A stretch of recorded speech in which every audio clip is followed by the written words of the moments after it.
बहुत पुरानी बात है। एक गांव में एक बूढ़ा और बुढ़िया रहते थे।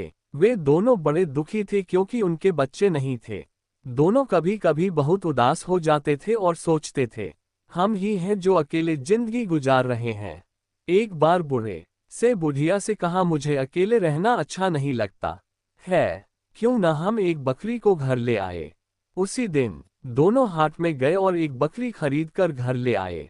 4 कौड़ी में वह बकरी खरीद कर आए थे, इसीलिए वे बकरी को 4 कौड़ी नाम से पुकारते थे।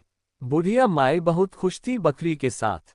उसे अपने हाथों से खिलाती पिलाती, जहां भी जाती 4 कौड़ी को साथ ले जाती। पर थोड़े ही दिन में बकरी बहुत ही मनमानी करने लगी। किसी के भी घर में घुस जाती थी और जो भी मिलता खाने लगती। आसपास रहने वाले बहुत तंग हो गए और घर आकर बकरी के बारे में बोलने लगे। बूढ़े बाबा को बहुत गुस्सा आने लगा। बूढ़ी माई को कहने लगे, इस बकरी को जंगल में छोड़कर आए।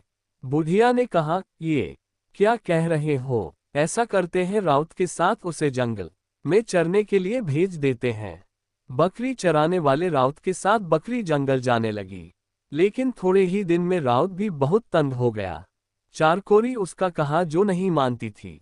उसने बकरी को चराने ले जाने से इनकार कर दिया। बकरी फिर से घर में रहने लगी और अब उससे बच्चे हो गए और बच्चे भी सबको तंग करने लग गए। अब बुढ़िया भी परेशान हो गई। उसने कहा, मैं और इनकी देखभाल नहीं कर सकती। बूढ़े बाबा ने बकरी और उसके बच्चों को जंगल में छोड़ दिया। बकरी और उसके बच्चे खिरमिट और हिरमिट जंगल में घूमने लगे, फूल पत्ते सब खाने लगे। एक दिन अचानक एक बाघिन से मुलाकात हो गई। बाघिन खिरमिट और हिरमिट को देख रही थी और सोच रही थी कब इन दोनों को खाऊंगी। बाघिन को देखकर बकरी को समझ में आ गया कि बाघिन क्या सोच रही है। बकरी को बहुत डर लगा, पर हिम्मत करके वह बाघिन के पास गई और अपना सर झुकाकर उसने कहा, दीदी प्रणाम। अब बाघिन तो बहुत अचंभे में पड़ गई। ये बकरी तो मुझे दीदी कहकर पुकार रही है, उसके बच्चों को कैसे खाऊं? बाघिन ने कहा, तू कहाँ रहती है? बकरी ने कहा, क्या कहूं दीदी, रहने के लिए कोई जगह ही नहीं है हमारे पास। बाघिन ने कहा, तो तेरे पास रहने के लिए कोई जगह ही नहीं है। ऐसा कर, मेरे साथ चल, मेरे पास 2 मांद है, एक में तू अपने बच्चों के साथ रह जा। बकरी बड़ी खुशी से बाघिन के पीछे पीछे चल दी। उसे पता था बाघिन दीदी संबोधन से बड़ी खुश हुई थी और अब वह उसके बच्चों को नहीं खाएगी। बाघिन के मांद के पास दूसरे मांद में अपने बच्चों के साथ बकरी खुशी से रहने लगी। बाघिन भी उससे तंग नहीं करती थी। लेकिन कुछ दिनों के बाद बाघिन को जब बच्चे हुए, बाघिन फिर से बकरी के बच्चों को खाने के लिए बेचैन हो गई। बच्चे पैदा होने के बाद वह शिकार करने के लिए नहीं जा पा रही थी।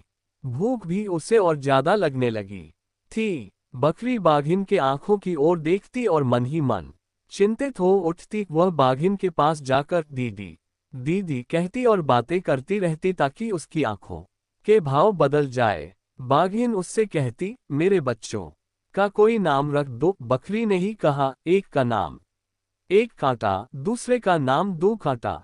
बाघिन के बच्चे 1 कांटा और 2 कांटा और बकरी के 2 बच्चे खिरमिट और हिरमिट। शाम होते ही बाघिन ने बकरी से कहा, तुम तीनों अगर हमारे संग सोते तो बड़ा अच्छा होता, या किसी एक को अगर भेज दो। अब बकरी बहुत परेशान हो गई। क्या कहूं बाघिन से? खिरमिट ने अपनी माँ को चिंतित देखकर कहा, माँ तू चिंता मत कर, मैं जाऊंगा वहां सोने। बाघिन के मांद में जाकर खिरमिट ने कहा, मौसी मौसी मैं आ गया। बाघिन बड़ी खुश हुई। उसने खिरमिट से कहा, तू उस किनारे सो जा। खिरमिट लेट गया, लेकिन डर के कारण उसे नींद नहीं आ रही थी। थोड़ी देर के बाद वह उठकर बाघिन के पास जाकर उसे देखने लगा। हाँ, बाघिन गाढ़ी नींद में सो रही थी। खिरमिट ने धीरे से 1 कांटा को उठाया और अपनी जगह उसे लिटाकर खुद उसकी जगह में लेट गया।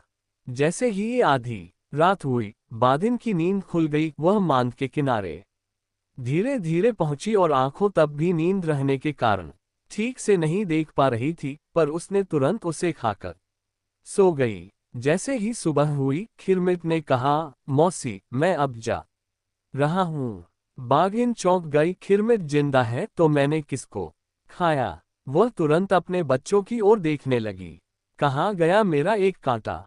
बाघिन गुस्से से छटपटा रही थी। उसने कहा, आज रात को आ जाना सोने के लिए। उस रात को जब खिरमिट पहुंचा सोने के लिए, उसने देखा बाघिन अपनी पूंछ से 2 कांटा को अच्छे से लपेटकर लेटी थी। अब खिरमिट सोच में पड़ गया।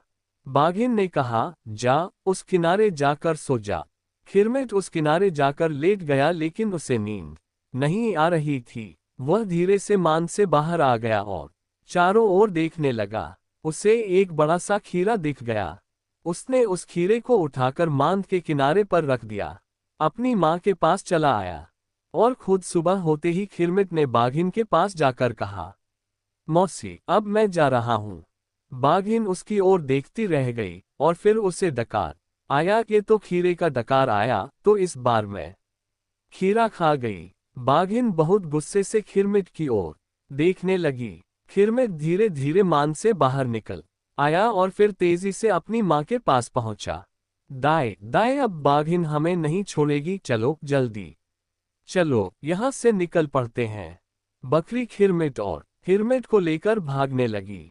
भागते भागते बहुत दूर पहुंच गई। बकरी खिरमिट और हिरमिट को देखती और बहुत दुखी होती। ये नन्हे बच्चे कितने थक गए हैं। उसने बच्चों से कहा, थोड़ी देर हम तीनों पेड़ के नीचे आराम कर लेते हैं। पर खिरमिट ने कहा, माँ, बाघिन तो बहुत तेज दौड़ती है, वो तो अभी पहुंच जाएगी। हिरमिट ने कहा, क्यों ना हम इस पेड़ पर चढ़ जाएं? उद्धरण चिन्ह। बकरी ने कहा, हाँ ये ठीक है, चल हम तीनों इस पेड़ पर चढ़ जाते हैं। बकरी और खिरमिट पेड़ पर चढ़ गए और आराम करने लगे। उधर बाघिन बकरियों के मांद में पहुंची। उसने इधर देखा उधर देखा, कहाँ गई बकरियां? बाहर आए और उसके बाद बकरियों के पैरों के निशान देखकर समझ गई कि वे तीनों किस दिशा में गए। उसी को देखते हुए बाघिन चलती रही, फिर दौड़ती रही। उसे ज्यादा समय नहीं लगा उस पेड़ के पास पहुंचने में। पैरों के निशान पेड़ तक ही थे और बकरियों की गंध भी तेज हो गई थी। बाघिन ने ऊपर की ओर देखा। अच्छा, तो यहाँ बैठे हो सब? बाघिन ने कहा, अभी तुम तीनों को मैं खा जाऊंगी, अभी ऊपर आती हूँ। खिरमिट और हिरमिट तो डर गए, डर के मां से लिपट गए। बकरी ने कहा, अरे डरते क्यों हो? जब तक हम पेड़ के ऊपर बैठे हैं वह बाघिन हमें खा नहीं सकती। अब खिरमिट के मन में हिम्मत हुआ, उसने कहा, दे तो दाएं सोने का डंडा। बाघिन ने सोचा, पेड़ के ऊपर बकरी के पास सोने का डंडा कहाँ से आएगा? बाघिन ने कहा, सोने का डंडा तुझे कहाँ से मिला? उद्धरण चिन्ह। बकरी ने कहा, खिरमिट हिरमिट, ये ले डंडा। ये कहकर बकरी ने ऊपर से एक डंडा फेंका। बाघिन के पीठ पर वह लकड़ी गिरी। बाघिन ने सोचा, डंडा तो डंडा ही है, चोट तो लगती है। वह वहां से हट गई, लेकिन पेड़ के आसपास ही रही। अब बकरी कैसे अपने बच्चों को लेकर नीचे उतरे? बकरी मन ही मन बहुत परेशान हो रही थी। उधर बाघिन परेशान थी, ये सोचकर कि कब तक उसे बकरियों के इंतजार में पेड़ के नीचे रहना पड़ेगा। तभी बाघिन ने देखा, वहां से 3-4 बाघ जा रहे हैं। सबसे जो बड़ा बाघ था उसका नाम था बंडवा। बाघिन बंडवा के पास गई और उस पेड़ की ओर संकेत किया जिस पर बैठी थी बकरियां। बंडवा तो बहुत खुश हो गया। वह अपने साथियों को साथ लेकर पेड़ के नीचे आकर खड़ा हो गया। बकरी अपने बच्चों से कह रही थी, डर किस बात का? ये सब नीचे खड़े होकर ही हमें देखते रहेंगे। लेकिन तभी उसने देखा कि बंडवा पेड़ के नीचे खड़ा हो गया। उसके ऊपर बाघिन, बाघिन के ऊपर और एक बाघ उसके ऊपर। अब तो चौथा बाघ पेड़ के ऊपर तक आ जाएगा। बकरी अब डर गई थी, कैसे बचाए बच्चों को। तभी खिरमिट ने कहा, दे तो दाई सोना के डंडा तेमा मारा तरी के बंडा। ये सुनकर बंडवा, जो सबसे नीचे था, भागने लगा और जैसे ही वह भागने लगा, बाकी सब बाघ धड़ाम धड़ाम जमीन पर गिरने लगे। गिरते ही सभी बाघ भागने लगे। सबको भागते देख बाघिन भी भागने लगी। बकरी ने कहा, चल हिरमिट हम भी यहाँ से भाग जाए, नहीं तो बाघिन फिर से आ जाएगी। उद्धरण चिन्ह। बकरी अपने बच्चों को साथ लिए दौड़ने लगी। दौड़ते दौड़ते जंगल से बाहर आ गए। तीनों सीधे बूढ़ी माई के घर आ गए और बूढ़ी माई को चारों ओर से घेर लिया।